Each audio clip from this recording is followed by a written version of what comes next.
আজ আমি পাঁচমিশালি সবজি দিয়ে একটি সবজি ভাজি করব। নিয়ে নিব বাঁধাকপি, ফুলকপি, বেগুন, গাজর আর আলু।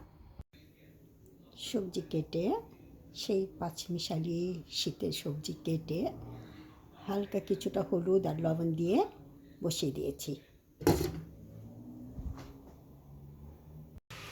আমার সবজি ভাজি মোটামুটি হয়ে আসছে, এখন বাগার দেওয়ার পালা। সবজিটা বাগার দিয়ে নিচ্ছি।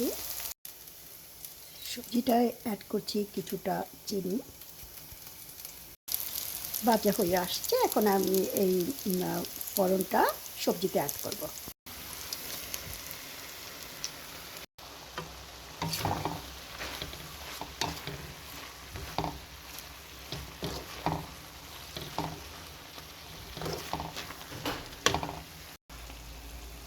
রেডি আমার শীতের মজাদার এবং লোভনীয় সবজি ভাজি, যা রুটি, ভাত, পরোটা সব কিছুর সাথে খাওয়ার জন্য উপযোগী।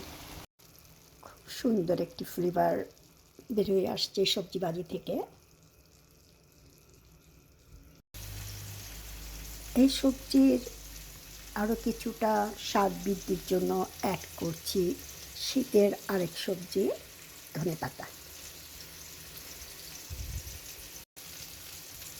Almost done.